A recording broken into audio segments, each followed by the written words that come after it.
Okay, so you want to own a warehouse. Find a big building somewhere, let a company move their boxes in, collect a check every month. Sounds like the simplest business in the world. You're not making anything. You're not selling anything. You're just sitting there while the rent comes in. That's the idea, anyway. The reality is a completely different story. Because a warehouse isn't just a building. It's a financial instrument. One that can either quietly build you serious wealth over a decade, or quietly drain every dollar you put into it without making a single noise about it until it's too late. So let's walk through what warehouse ownership actually looks like from the inside. The costs, the revenue, the hidden math, and the moments where perfectly smart people have watched the whole thing unravel. Let's start with what a warehouse actually is, not architecturally but economically. When a business stores inventory or moves goods, every extra day those goods sit still costs them money. Every extra mile a truck has to drive costs them money. Every extra hour between a product leaving a factory and landing in a customer's hands costs them money. What a warehouse is selling at its most fundamental level is the elimination of that cost. It sells proximity. It sells time. It sells access to the right road, the right port, the right customer base. That's the economic engine underneath every single one of these buildings, and it's why two warehouses with identical square footage can have wildly different values depending on where they sit. Now here's the first thing that surprises most people. When they actually try to get into this business, the price of entry isn't what you think it is. If you want to buy an existing warehouse in a decent location, not prime, not terrible, just functional, you're typically looking at somewhere between $1 million on the absolute low end for something small and aging in a secondary market, all the way up to $50 million or more for a modern large-scale facility in a major logistics corridor. The average industrial building sale in the United States over the last several years has landed somewhere in the range of $8 to $12 million for mid-sized properties in reasonable locations. But that purchase price is just the headline number. Before you own anything, the actual costs start stacking up immediately. You'll need a down payment. Commercial lenders for industrial real estate typically want between 25 and 40% of the purchase price in cash. So on a $10 million warehouse, that's $2.5 to $4 million in equity before you sign a single document. The bank covers the rest, but at a cost we'll come back to. Then comes due diligence. Before you buy any industrial building, you need to know what's been stored in it, what's soaked into the ground beneath it, and whether the structure itself is going to hold up. A Phase 1 environmental study, the standard first check for soil contamination, typically runs between $1,500 and $4,000. If that comes back alarming, you move to a Phase 2, which can cost anywhere from $5,000 to $50,000 depending on what they find. Building inspections, structural engineering, a land survey. By the time you're done just looking at the thing, you might have spent $50,000 to $100,000 before you own anything. Legal fees, closing costs, appraisal, lender fees. Add another $50,000 to $150,000 in transactional friction. These numbers don't move product. They don't generate a dollar of rent. They just happen before the game even starts. And then there's the building itself. Because many warehouses that are priced within reach of smaller investors are priced that way for a reason. Aging roof, old loading docks, outdated electrical. The moment you take ownership, you may be looking at an immediate capital expenditure, repairs or upgrades just to make the space usable enough to attract a tenant. That could mean another $100,000, or it could mean $1 million. There's no ceiling on what an aging industrial building can need, so the total cost of getting into the game, before you collect a single dollar in rent, is often significantly larger than the purchase price itself. But buying the building isn't even the most important financial decision you make. The most important decision is where the building sits. Here's the number that explains everything about warehouse location. Transportation costs, the fuel, the drivers, the trucks, the time, account for roughly 50 to 60% of a typical company's total logistics budget. The rent they pay on warehouse space accounts for somewhere between 5 and 10%. That ratio is everything. It means that a company will pay substantially more rent for a warehouse that cuts their transportation costs, because the savings on the transportation side can dwarf the extra rent they're paying. A warehouse sitting right next to a major interstate, 30 miles from a container port, within one-day delivery reach of 30 million people, that building can charge dramatically more than a warehouse with the same square footage sitting 60 miles away from anything important. Not because the building is better, because the location is worth more to the tenant than the rent premium costs them. This is why the same industrial building can trade at wildly different prices depending on where it sits. A modern warehouse in the Inland Empire in California which is the single largest warehouse market in the United States, serving the ports of Los Angeles and Long Beach, commands rental rates and property values that would seem almost absurd compared to an identical building in a secondary market, 3 states away with no port access and no major highway nearby. Location is not a feature of a warehouse. Location is the product, and that leads to the obvious question. Who's actually buying that product? The tenant ecosystem for industrial real estate is broader than most people realize. E-commerce companies are the most obvious. Think of the enormous fulfillment centers that have reshaped industrial real estate over the last decade. But beyond that, you have third-party logistics providers, manufacturers, wholesale distributors, food companies needing refrigerated storage, importers breaking down shipping containers, construction supply companies. The list is long and diverse, and each category has completely different requirements for what they need in a building. An e-commerce company wants high ceilings, at least 32 to 36 feet of clearance, so they can stack automated shelving systems as high as possible. They want dozens of loading dock doors. They want a massive parking yard for trailer staging. A manufacturer might need extremely heavy electrical service for their equipment. A food distributor needs temperature-controlled zones and specialized insulation. A construction supplier just wants cheap square footage and a big yard to store materials outside. The point is that a building optimized for one type of tenant may not work at all for another. And the type of tenant you attract determines not just your rent, it determines the stability of your income and the long-term value of your asset. Now let's talk about the business model itself, because most people get this wrong in a specific and expensive way. The basic model sounds simple. Tenant pays rent.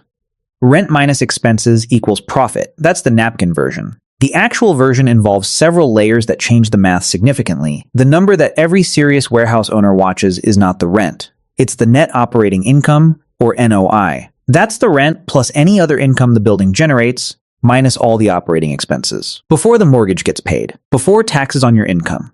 Just the raw operating performance of the property itself. Why does NOI matter so much? Because the value of a warehouse in the commercial real estate market isn't set by how much you paid for it. It's set by how much income it generates. Investors and institutions look at a building's NOI and divide it by what they expect an asset like this to yield. A percentage called the capitalization rate, or cap rate. A warehouse generating $800,000 a year in NOI in a strong industrial market, where investors are willing to accept a 5% yield, gets valued at $16 million. 800,000 divided by 0.05. That's the math the market uses. Here's why this matters in a very practical way. If you own a warehouse generating $800,000 in NOI, and you figure out how to push that to $900,000 through higher rents, lower costs, or additional income, you haven't just added $100,000 to your annual income. At a 5% cap rate, you've added $2 million to the value of the building. That's the lever that sophisticated warehouse investors are actually pulling. They're not just collecting rent. They're managing an income-producing asset whose value responds to every dollar of income they can add or subtract. Now let's destroy the illusion that rent equals profit, because this is where people get hurt, even in the most favorable lease structure, called a triple net lease, where the tenant pays property taxes, insurance, and maintenance. The owner still carries substantial costs that do not disappear. Property taxes on industrial buildings can be significant and are reassessed after a sale, often jumping meaningfully. A reassessment after you buy a building at a new price can create a tax bill that's substantially higher than what the previous owner paid. If your lease is already signed at a rate that didn't account for that jump, you absorb the difference. Insurance on a large industrial building is not cheap. Insuring a 200,000 square foot warehouse against fire, structural damage, and liability runs into significant annual premiums. Roofs. Roofs are the thing that keeps warehouse owners up at night. Replacing the roof on a large industrial building costs between $8 and $15 per square foot. On a 200,000 square foot warehouse, that's between $1.5 and $3 million. Not if it happens. When it happens. Roofs on industrial buildings have a finite lifespan, and when they go fast and they go expensive loading docks. The dock doors and levelers that trucks use dozens of times a day are high-wear mechanical systems. They break. They need maintenance. A warehouse with 20 dock doors needs to budget for ongoing repair costs that can surprise a first-time owner significantly. Parking lots and truck courts. Heavy trucks destroy asphalt. The concrete aprons around your loading docks, the truck yards, the parking surfaces, they degrade continuously under the weight of commercial vehicles and need to be maintained and eventually replaced. Then there's the cost of getting and keeping tenants. When a lease expires and you need to find a new tenant, You typically pay a leasing commission to the broker who brings them to you. That commission is often 3 to 6% of the total lease value. On a 5-year lease at $1 million a year, that's $150,000 to $300,000 out the door in commissions alone. And the new tenant almost always wants some form of tenant improvement, upgrades or modifications to the space to suit their operations. Those are typically either paid by the landlord or negotiated as an offset to rent. A large industrial building can develop a large dollar problem very quickly. A roof failure, a dock system overhaul, an electrical issue. Any one of these can turn a year that was supposed to produce $500,000 in cash flow into a year that costs you money. And the single greatest threat to warehouse profitability is not any of the above. It's an empty building. When a warehouse is vacant, everything changes. The rent disappears to zero. The property taxes don't. The insurance doesn't. The debt payment to the bank absolutely does not. Security costs remain. Basic maintenance remains. And you're now also spending money on marketing the space, paying for inspections from prospective tenants, and eventually paying leasing commissions and tenant improvement costs to bring someone new in. In a triple net lease, the tenant covers the operating costs during occupancy. The moment they leave, all of those costs revert to you, with zero income to offset them. This is what's called reverse operating leverage, and it's painful in a very specific way. The more efficient your building is when occupied, the more of the costs you've shifted to the tenant, the more dramatically the cost structure swings against you when they're gone. This creates an interesting tension in how you think about tenants. If you enjoy this kind of video, now's a good time to subscribe and hit the like button. It genuinely helps, and there's a lot more of this coming. Back to the tenant question. The natural instinct is to chase the highest rent you can get, but the economics don't always support that instinct. Consider two options. Tenant A offers to pay slightly below market rent, say $12 per square foot, but is willing to sign a 10-year lease. Tenant B offers $13 per square foot, but only wants a 3-year term. On the surface, tenant B pays more. But factor in what happens at the end of that 3-year lease. You're paying commissions again. You're potentially doing tenant improvements again. You have a gap period with no income while you find the next tenant. You're doing this process more than 3 times as often as you would with tenant A. The math over a 10-year period frequently favors the lower-paying tenant with the longer commitment. Not always, but frequently enough that smart operators think about lease term and tenant credit quality as seriously as they think about headline rent. This leads to another strategic question that every warehouse owner has to answer. Do you want one big tenant or several smaller ones? A single-tenant warehouse is operationally simple. One relationship, one set of negotiations, one rent check, often a longer lease with a creditworthy company. The problem is binary exposure. If that tenant leaves, whether their lease expires and they don't renew, or they go bankrupt, or they're acquired, and the new parent consolidates facilities elsewhere, your building goes from 100% occupied to 0% occupied overnight. Every single dollar of revenue vanishes simultaneously. A multi-tenant building distributes that risk. 4 tenants means that losing one costs you 25% of your income, not all of it. The remaining 3 continue covering a large portion of your fixed costs while you replace the one that left. The income is more durable, but multi-tenant buildings are operationally more demanding. Multiple leases expiring at different times. Multiple tenant improvement projects. Multiple sets of relationships to manage. Shared spaces that need to be maintained and allocated fairly. Common area maintenance charges that have to be reconciled and passed through correctly. Disputes between tenants, overloading dock access, parking, noise. It's a different kind of management workload, and for some owners, especially those who don't have dedicated property management infrastructure, it's genuinely difficult. Beyond rent, there are ways to generate income from a warehouse that most people don't immediately think about: exterior land. If your building sits on a parcel with excess acreage, that yard space can be leased separately for trailer staging, container storage, or equipment laydown. Industrial outdoor storage has become a remarkably in-demand asset class in its own right, because logistics operators need more staging space than modern warehouses typically provide. That excess yard generates meaningful income at high margins since there's almost no maintenance cost in a paved lot. Large flat industrial roofs are valuable to solar energy developers. The lease income, combined with potential utility savings, adds a passive income stream while someone else handles the installation and operation. A warehouse visible from a major highway can lease signage rights. Dedicated trailer parking stalls can be rented monthly to logistics companies. None of these replace the base rent, but together they meaningfully improve the total income picture, which, as we established, directly lifts the capitalized value of the asset. Now let's talk about how some investors deliberately buy underperforming warehouses and turn them into significantly more valuable ones. This strategy is called value add, and it creates value through capital improvement rather than simply waiting for the market to move.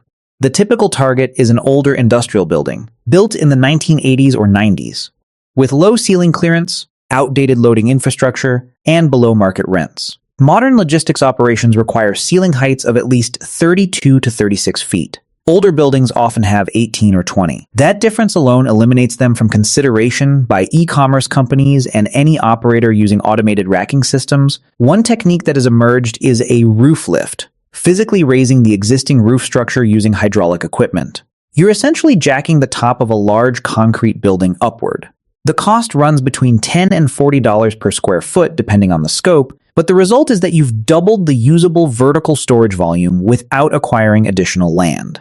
Other improvements include upgrading the sprinkler system, cutting additional dock openings, upgrading electrical service, and paving the yard. The math on a well-executed value-add deal looks like this.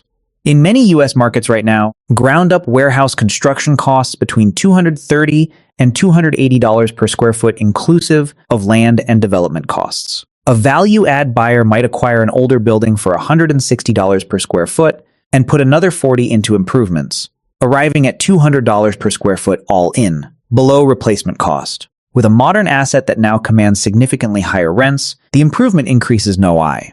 Higher NOI, priced by a better cap rate, produces a compounded jump in property value. That's the lever. But to understand why this is so powerful and so dangerous, you have to understand debt. Almost nobody buys a warehouse with all cash. The standard approach is to finance 60 to 75% of the purchase price with a commercial mortgage.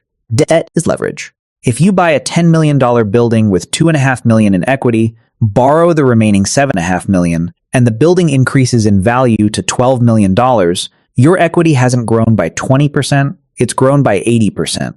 The bank's piece stays fixed. Your piece compounds. That's the upside. The downside is that the debt has to be paid regardless of what the building is doing. If your tenant leaves and the building sits empty, the bank still wants its monthly payment.